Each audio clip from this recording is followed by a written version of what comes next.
আবার একদিন গালি দিচ্ছে আমার রসুলকে, হযরত আলী পার্শ্বে দাঁড়ানো, আমার নবীরে গালি দিবে আর সাহাবী চুপ থাকবে, এটা হতে পারে না। হযরত আলী যখন দেখলো ওই বেঈমান আমার নবীরে গালি দেয়, একটা ধাক্কা দিয়া মাটির মধ্যে ফালায় হযরত আলী তরবারি নিয়ে বুকের উপরে বসলেন। ইহুদি বেঈমান আলী রাদিয়াল্লাহু আনহুর চেহারার উপরে থুতু নিক্ষেপ করলো। হযরত আলী তরবারিটা ফালাইয়া উঠে গেল। ইহুদি কয়, রে আলী, তোমার চেহারায় থুতু নিক্ষেপ করলাম, রাগ তো আরো বাড়বে, তুমি আমারে বেশি করে মারবা, কিন্তু ছেড়ে দিলা কেন? হযরত আলী বলেন, রে ইহুদি বেঈমান, আমার রসুলকে গালি দিয়েছো, সেজন্য আমি তোমাকে হত্যা করবো, এটা ছিল আমার ঈমানের তাগিদে, এটা আমার সওয়াব। কিন্তু যখন তুমি আমার চেহারায় থুতু নিক্ষেপ করেছো, তখন আমার ব্যক্তিগত রাগ বেড়ে গেছে। এখন যদি এই মুহূর্তে তোমাকে হত্যা করি, নবীর মোহাব্বতে হবে না, আমার রাগের জাল মিটানোর জন্য হয়ে যাবে, এটা হারাম। কাউকে মনের জাল মিটায় কিছু বলা করা হারাম। ইউসলিহ লাকুম আ'মালাকুম ওয়া ইয়াগফির লাকুম যুনুবাকুম ওয়া মান ইউতি'িল্লাহা ওয়া রাসূলাহু ফাকাদ ফাযা ফাওজান আযীমা। আল্লাহ বলেন, যারা মুমিন, কোন বেঈমানকে বলেন নাই, যারা মুমিন, আল্লাহ মানো, নবী মানো, তোমরা আল্লাহকে ভয় করো, তাকওয়া অর্জন করে নাও, আর জবানটাকে কন্ট্রোল করো। দুইটা আদেশ যদি মানতে পারো, দুইটা পুরস্কার তোমাদের দেয়া হবে। এক নাম্বার, তোমাদের ত্রুটি যুক্ত আমলগুলো ত্রুটি মুক্ত করে দেয়া হবে। দ্বিতীয়ত, তোমাদের জিন্দেগির সব গুনাহগুলো মাফ করে দেয়া হবে। দুইটা আদেশ মানো। এক নাম্বার, আল্লাহকে ভয় করো, তাকওয়া অর্জন করো। দ্বিতীয়ত, বান্দা, তুমি তোমার জবানটাকে হেফাজত করো। এই দুইটা জিনিস যদি মানতে পারো, আল্লাহ পাক দুইটা পুরস্কার তোমাকে ঘোষণা দিয়েছেন। তোমার আমল পরিশুদ্ধ হবে। দুই নাম্বার, তোমার জিন্দেগির গুনাহ আল্লাহ মাফ করে দিবেন। আর যার গুনাহ মাফ, ওই বান্দা বিনা হিসাবে জান্নাতি। এখন আপনি আল্লাহর ভয়, তাকওয়া আর জবানের হেফাজত কেমনে করবেন? এক নাম্বার মূলনীতি, আল্লাহ আয়াতের শেষের দিকে বলেন, ওমাই ইউতিইল্লাহা ওয়া রাসূলাহু, আল্লাহ এবং রসুলের ইতাআত করো, অনুসরণ করো, অনুকরণ করো। আল্লাহর অনুসরণ করো, নবীর অনুসরণ করো। কারো অনুসরণ করতে হলে তাকে দেখতে হয় সে কেমনে চলে, কেমনে হাঁটে, কেমনে খায়, কেমনে ঘুমায়, কেমন করে চলাফেরা করে, পোশাকটা কেমন পরে, টুপি কেমন, দাড়ি কেমন।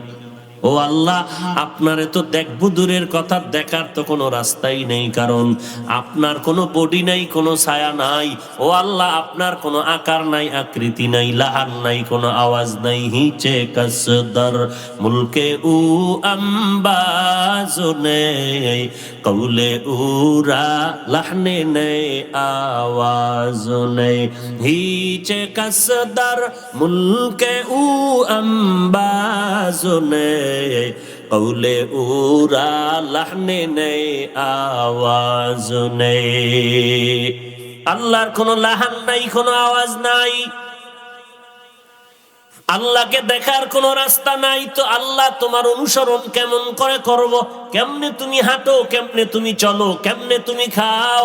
আল্লাহ বলেন, আমার হাঁটা নাই, চলা নাই, খানা নাই, ঘুম নাই। লা তাখুযুহু সিনাতু ওয়ালা নাওম। আমি আল্লাহর কোনো নিদ্রাও নাই, তন্দ্রাও নাই, ঘুম নাই। আমি আল্লাহ চিরঞ্জীব, চিরস্থায়ী, লয় নাই, ক্ষয় নাই। তো আল্লাহ গো, আপনার অনুসরণ কেমন করে করব? আল্লাহ বলেন, ও দুনিয়ার মানুষ, আমি আমার কলিজার একজন বন্ধু বানায় দিছি। ওই বন্ধুটা আমার এমন আপন, সব আমার রসুল, আমার নবী। আমি আল্লাহ সিলেকশন করে আদমের নবী বানাইলাম, ঈসারে নবী বানাইলাম, মুসাকে নবী বানাইলাম, ইব্রাহিম রে রসুল বানাইলাম। আমার মুহাম্মদেরও আমি আল্লাহ সিলেকশন করে নবী রসুল বানায় দিলাম। তবে ব্যবধানটা কি? সব নবী রসুল আম্বিয়া কেরাম আমি আল্লাহ পাকের আশিক, আর আমি আল্লাহ নিজেই আমার মুহাম্মদের আশিক। মুহাম্মদ হামিদে হামদ খুদা বস, খুদা হামদ মুহাম্মদ মুস্তাফা বস। আমি আমার বন্ধু মুহাম্মদের কেমন আশেক, আমি আল্লাহ হলাম একক, আমার কোনো তুলনা নাই। মাখলুকাতের মধ্যে আমার মুহাম্মদের আমি একক বানাইলাম, যার কোনো তুলনা নেই। আমি গোটা জগতের জন্য রব, আমার বন্ধু মুহাম্মদ গোটা জগতের জন্য রহমত। আমি রহমান, আমার বন্ধুটারে এমন ভাবে আমি চয়ন করেছি, এমন মর্যাদা দান করেছি। ও দুনিয়ার মানুষ, দিল থেকে আমারে ভালোবাসবা, মোহাব্বত করবা, তবে অনুকরণ যদি করো, আমি একটা প্রেসক্রিপশন দিয়ে দিলাম আমার বন্ধুর সাথে মিলাইয়া, ইন কুনতুম তুহিব্বুনাল্লাহ ফাত্তাবিউনি ইউহিব্বুকুমুল্লাহ। ওরে তোমরা যদি আমি আল্লাহরে আসলেই মোহাব্বত করো, তো আমার বন্ধুটার অনুসরণ করো। আমার বন্ধু মুহাম্মদের যদি অনুসরণ করো, আমি আল্লাহর মোহাব্বত হবে, আমি আল্লাহ তোমারে ভালোবাসা শুরু করব। আর আমি আল্লাহ যাকে ভালোবাসবো তাকে তুমি জাহান্নামে যেতে দিব না। আমি আল্লাহ কুদরতি জিম্মায় তাকে জান্নাতের মেহমান খানায় পৌঁছায় দিব। অতএব আমার দুইটা আদেশ মানো। এক নাম্বার, আল্লাহর ভয় তাকওয়া অর্জন করো।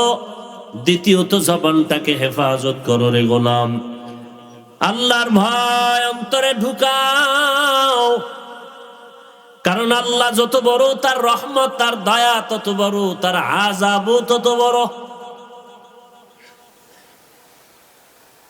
এজন্যই তো আল্লাহ পাকের নবীরা পর্যন্ত গুনাহ নাই, এরপরও কান্না করেছেন, মরণ পর্যন্ত কেঁদেছেন। আপনার আমার নবীও উম্মতের জন্য কান্না করে জীবন কাটিয়ে দিয়েছেন। মায়ার নবী সারা রাত নামাজে কাটাইলেন, কান্নার আওয়াজ। আবার নবীজির হাতে গড়া সাহাবায়ে কেরাম, যাদের উপরে আল্লাহ রাজি খুশির সিল লাগায় দিলেন, রাদিয়াল্লাহু আনহুম ওয়া রাদু আন। আমি আল্লাহ তাদের উপরে রাজি, তারাও আমি আল্লাহর উপরে সন্তুষ্ট। এরা সাহাবায়ে কেরাম আম্বিয়া কেরামদেরকে মাসুম নামের পর্দা লাগাইয়া আমি আল্লাহ সব দুনিয়া বিমুখ পর্দা লাগায় হেফাজত করলাম। আর আমার নবীর সাহাবায়ে কেরামদেরকে মাহফুজ নামের পর্দা লাগায় হেফাজত করেছি। যদি জীবনে কিছু হইয়াও থাকে, তারা দুনিয়াতে থাকতেই মাআফ, দুনিয়াতে থাকতেই তাদের মাফের ঘোষণা হয়ে গেছে। অতএব সাহাবায়ে কেরাম আদর্শের মাপকাঠি। তোমার ইমানটা কি পরিমাণ ভালো, সাহাবায়ে কেরামের ইমানের সাথে মিলাও। আমিনু কামা আমানান নাস। সাহাবায়ে কেরাম আমার নবীজির ছাত্র। অনেক সময় সন্তানের গালি দিলে বাবার মনে কষ্ট যায়, অনেক সময় সন্তানের আদর দিলে বাবারে না দিলেও বাবা অন্তর দিয়ে খুশি হয়। অনেক সময় ছাত্রকে মহাব্বত করলে উস্তাদের কলিজা ঠান্ডা। ঠিক এই জমিনের মধ্যে উম্মাত সাহাবায়ে কেরামদেরকে যদি মহব্বত করে তাদের আদর্শ মতো চলো, আমার রসুল খুশি, আমার রসুল খুশি তো আমার আল্লাহ খুশি। আল্লাহ খুশি কথার ব্যাখ্যা তুমি বিনা হিসাবে জান্নাতি।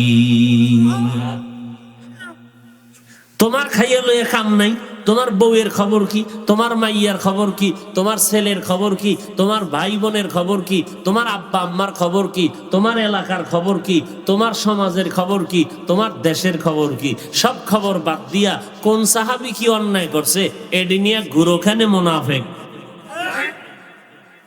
তোমার আর কাজ নাই, আর কোনো কাজ নাই। তাবলিগওয়ালারা কি করছে, চরমনাইওয়ালারা কি করছে, দেওবন্দিওয়ালারা কি করলো, তোমার আর কাম নাই খাইয়ে লয়া। তোমার দাড়ি নাই খবর লও, তোমার টুপি নাই খবর লও, তোমার পোশাক নাই খবর লও, তোমার নামাজ নাই খবর লও, তুমি সুদ খাও কেন খবর লও, তুমি ঘুষ খাও কেন খবর লও, তোমার মা নামাজ পড়েনি খবর নাও, তোমার সন্তান নামাজ পড়েনি খবর নাও, তোমার আব্বা আম্মা নামাজ পড়েনি খবর নাও, তোমার সন্তানগুলো রসুলের তরিকায় চলেনি খবর নাও। আকামের দোকানদারি লয়া বইছো? জাহেল, মূর্খ,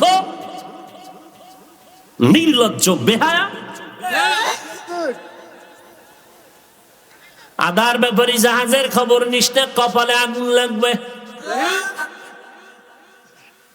রিক্সা ড্রাইভার, ট্রাকওয়ালার সাথে পাল্লা দিস না, জীবন শেষ হয়ে যাবে।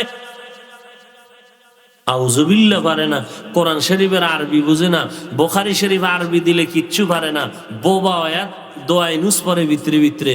হে যদি আবু হানিফারে গালি দেয়, হে যদি বড় আলেমরে গালি দেয়, এর থেকে আর চূড়ান্ত গাদ্দারি আর বেয়াদবি কি হতে পারে? চালাকি করো না। তোমার থেকে সৃষ্টির নিকৃষ্ট বড় চালাক নমরুদ, ফেরাউন। আল্লাহরে মেরে ফেলবে নমরুদ দিয়া। এই বদমাইশের সাইজ করতে আল্লাহর কি পরিমাণ বাহিনী লাগছে। সামান্য একটা অসুস্থ মশা জায়গা মতো গিয়া খালি মিস কল দেয়, মাথা গরম। কোন ডাক্তার, কবিরাজ, কোন হালুয়া পাটিও তার আর মাথা ভালো করতে পারলো না। ভাগ্যের চাকা গুলে গেল, কপালটায় চান লাগাই দিল, হঠাৎ করে জুতার সাথে মোলাকাত হয়ে গেল, ঠান্ডা হয়ে গেল। এটা যেমন তেমন কপাল না, জুতার সাথে মোলাকাত করলে মাথা ঠান্ডা, জুতা না লাগলেই মাথা গরম। কেমন চান কপাল। এরে নবীর আশিক উম্মতের দল, অতএব তুমি কিসের বাহাদুরি করো? সুদের খাতায় নাম যদি থাকে রে বাবা, তোমার নামাজ, রোজা, হজ, যাকাত কবুল হবে না। মুনাজাত করলে তোমার মুনাজাত কবুল হবে না। তওবা না করে যদি কবরে যাও, কোরআন শরীফ খুলে দেখো তুমি চিরস্থায়ী জাহান্নামী। আল্লাহ এই আযাব, এই গুনাহের থেকে আমাদেরকে মুক্তি দান করুন। আল্লাহর ভয়, এর নাম তাকওয়া। যিনি আল্লাহকে ভয় করবেন তার নাম মুত্তাকিন। এই তাকওয়া যতদিন পর্যন্ত অন্তরে না আসবে, ততদিন পর্যন্ত উম্মতেরা বয়ান শুনবে, ফজরে নামাজে আসবে না। আর এই তাকওয়া যদি অর্জন করতে চাও, খাঁটি আল্লাহওয়ালা এই জমিনের মধ্যে যারা আছেন, আউলিয়ায়ে কেরাম, এদের কাছে যাও, আহলে হক উলামায়ে কেরামের সোহবতে সময় লাগাও। আর যে বান্দা বলে আমার আলেম লাগে না, পীর লাগে না, মুরব্বি লাগে না, এই বান্দা শিখবে কি আর করবে কি? আল্লাহ যদি বলে তোর মতো বান্দা আমার লাগে না, নবী যদি বলে তোর মতো উম্মত আমার লাগবে না। কারণ আল্লাহ পাক তো কোরআনেও বলেছেন, বান্দা জাননেওয়ালাদের থেকে জেনে জেনে আমল করো, না হয় চলতে পারবা না। সাহাবায়ে কেরাম নবীজিকে দেখে দেখে দেখে দেখে আমল করেছেন কি করেননি? এই সত্য কথা বলতে টেনশন করেন কেন? সাহাবায়ে কেরাম এত দামি, বলেন তো সাহাবায়ে কেরামদের থেকে দামি পীর সাহেবের কি নাম? বুঝে বলছেন তো না ঘুমায় আছেন? আবার জিজ্ঞেস করুন, সাহাবায়ে কেরামদের থেকে দামি পীর সাহেবের কি নাম? নাই? সবাই একমত? এই সাহাবায়ে কেরাম কত দামি। ইবাদতের ক্ষেত্রেও দুর্বলতা নাই, সংসার চালানোর ক্ষেত্রেও দুর্বলতা নাই, ব্যক্তি জীবনে দুর্বলতা নাই, সমাজে দুর্বলতা নাই, জিহাদে দুর্বলতা নাই, তাহাজ্জুদে দুর্বলতা নাই, কোরআন তেলাওয়াতে দুর্বলতা নাই।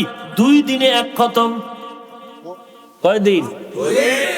2 দিন।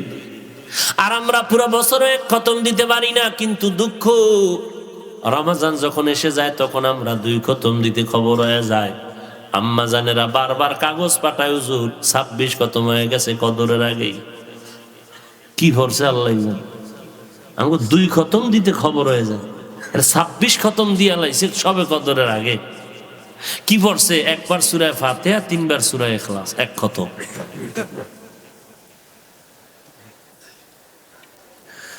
কারণ আমরা যারা সহিভাবে কোরআন পড়তে জানি, আলেম ওলামা হাফেজ কারি সাহেবরা, এদের থেকে কি আপনারা তাড়াতাড়ি পড়তে পারবেন শুদ্ধ করে? যাই হোক,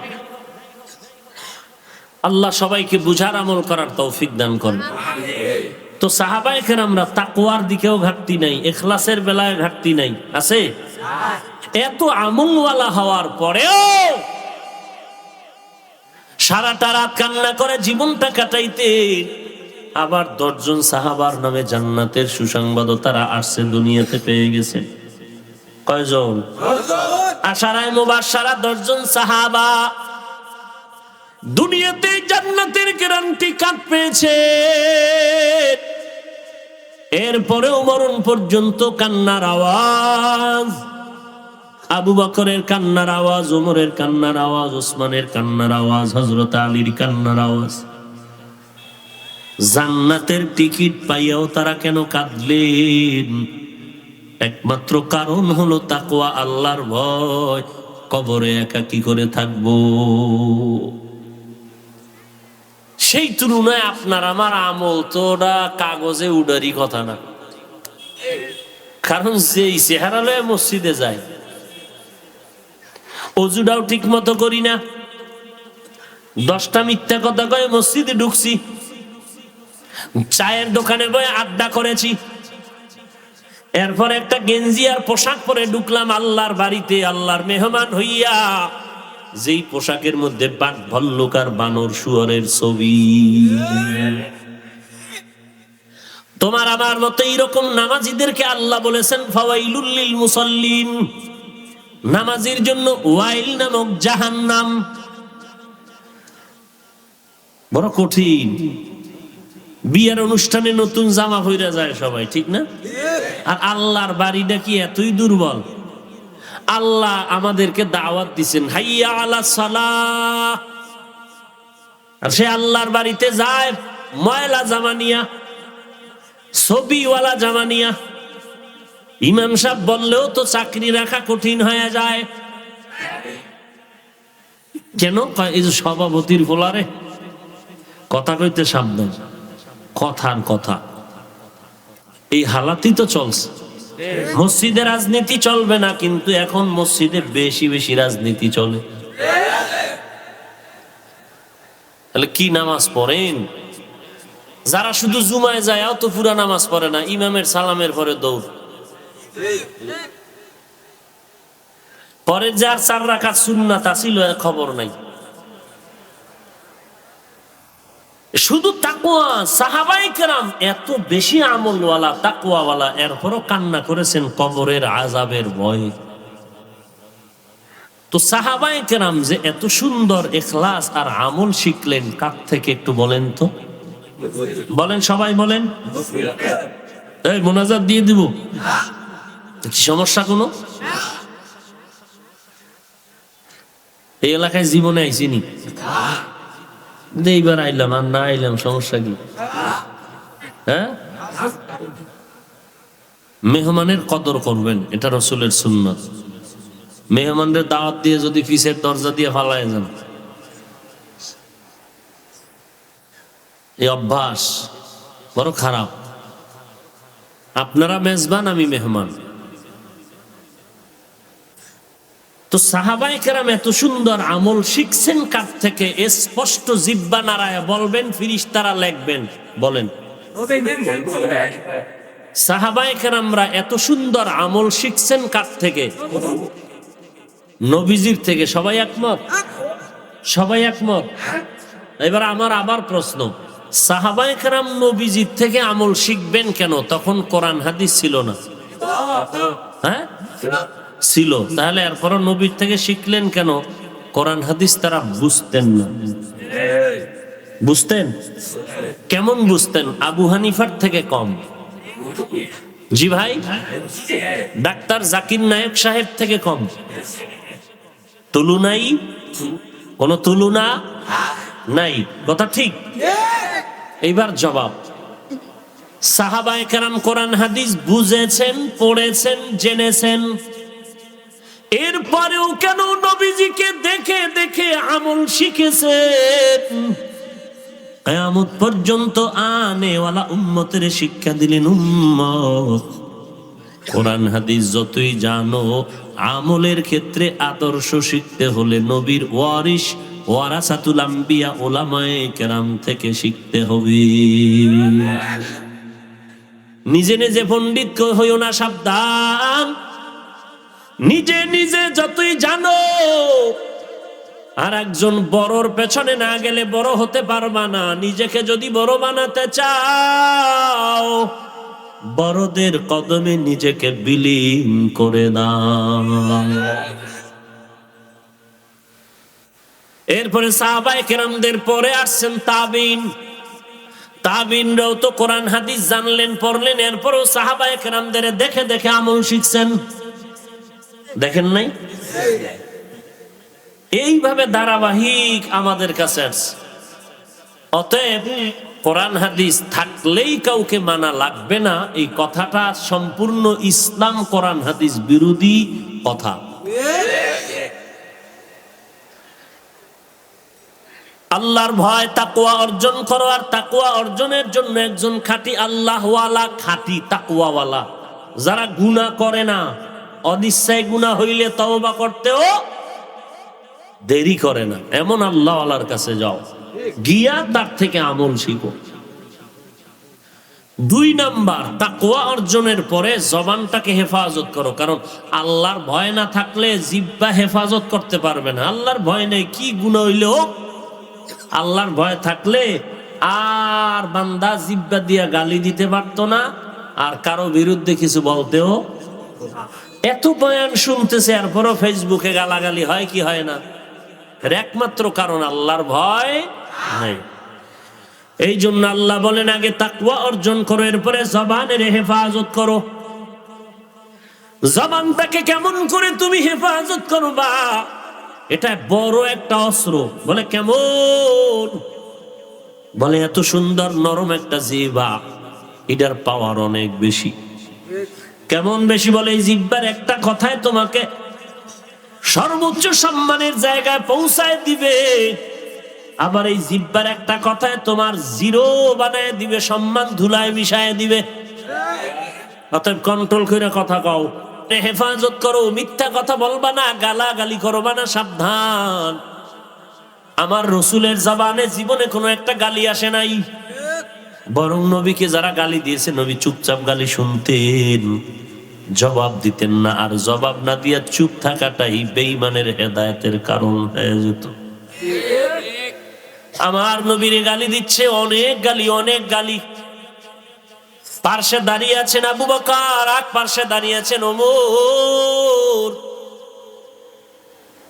আবার একদিন গালি দিচ্ছে আমার রসুলকে, হযরত আলী পার্শ্বে দাঁড়ানো। আমার নবীরে গালি দিবে আর সাহাবী চুপ থাকবে, এটা হতে পারে না। আমার নবীরে গালি দিলে তওবার কোনো লাইন নাই, জাগা তারে হত্যা করো, এটা রসুলের আইন। হযরত আলী যখন দেখলো ওই বেঈমান আমার নবীরে গালি দেয়, একটা ধাক্কা দিয়া মাটির মধ্যে ফালাইয়া হযরত আলী তরবারি নিয়ে বুকের উপরে বসলেন। ইহুদি বেঈমান আলী রাদিয়াল্লাহু আনহুর চেহারার উপরে থুতু নিক্ষেপ করলো। হযরত আলী তরবারিটা ফালাইয়া উঠে গেল। ইহুদি কয়, রে আলী, তোমার চেহারায় থুতু নিক্ষেপ করলাম, রাগ তো আরো বাড়বে, তুমি আমারে বেশি করে মারবা, কিন্তু ছেড়ে দিলা কেন? হযরত আলী বলেন, রে ইহুদি বেঈমান, আমার রসুলকে গালি দিয়েছো, সেজন্য আমি তোমাকে হত্যা করব, এটা ছিল আমার ঈমানের তাগিদে, এটা আমার সওয়াব। কিন্তু যখন তুমি আমার চেহারায় থুতু নিক্ষেপ করেছো, তখন আমার ব্যক্তিগত রাগ বেড়ে গেছে। এখন যদি এই মুহূর্তে তোমাকে হত্যা করি, নবীর মুহাব্বতে হবে না, আমার রাগের জাল মিটানোর জন্য হয়ে যাবে, এটা হারাম। কাউকে মনের জাল মিটায় কিছু বলা করা হারাম। মনের জাল মিটানো ইসলামে জায়েজ নাই। যা করবা আল্লাহর মুহাব্বতে করবা।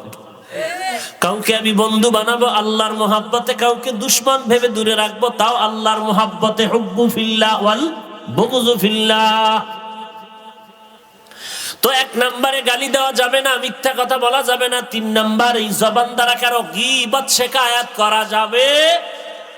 ওয়াইলুল লিকুল্লি হুমাযাতিল লুমাযাহ, আসেনি?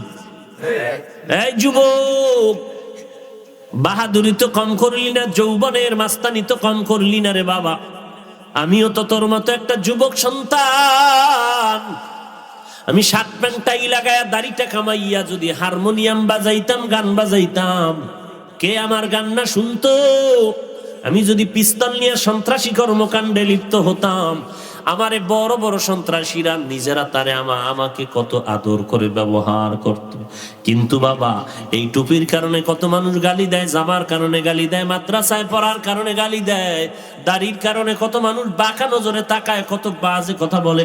এরপরও টুপি ফালাই না, দাড়ি ফালাই না, নামাজ বাদ দেই না, বেপরদায় চলি না রে বাবা। একটু চিন্তা কর, তোর পায়ে ধরিয়া বলার পরেও তুই নামাজ পড়তে চাও না। আর আমারে যদি ছুরি দেখায়, গলায় হত্যার অভিযোগ দেয়, আমাকে যদি মারের ভয় দেখায়, আবার কোনো টাকার লোভ দেখায়, গলায় ছুরি আসবে, নামাজ ছাড়বো না রে বাবা। তুমিও মুসলমান, আমিও মুসলমান, তুমিও নবীর উম্মত, আমিও নবীর উম্মত, তুমিও আল্লাহ মানো, নবী মানো, আমিও সে আল্লাহ মানি, নবী মানি। তোমার কাবা আমার কাবা এক, তোমার কোরআন আমার কোরআন এক, তোমার আল্লাহ আমার আল্লাহ এক, তোমার নবী আমার নবী এক, তোমার আশা আমার আশাটাও এক, তোমার বিদায়টা আমার বিদায় হবে এক, তোমার জানাজা আমার জানাজাও হবে এক, তোমার কবর আর আমার কবরের সাইজও হবে এক, তোমার কাফন আমার কাফনও হবে এক, তোমার কাফন তিন আমার কাফন তিন, সব হবে এক, কাফনের কালার হবে এক, কবরে গেলে প্রশ্নটাও হবে এক। বলো, তোমার পায়ে ধরার পরেও কেন তুমি নামাজ পড়তে চাও না, আর আমি নামাজ ছাড়তে চাই না? এর বিবদানটা কি? মাঝখানে কি আছে? কিছুই নাই, একমাত্র তাকওয়া, আযাবের ভয়। এরে যুবক, একটু ডানে বামে তাকায় দেখ। তোর মতো যুবক সন্তান মাদ্রাসার ছাত্র না, তোমার মতো যুবক স্কুল কলেজে পড়ে এক বেলার নামাজও বাদ দেয় না। বলো, আছে না নাই?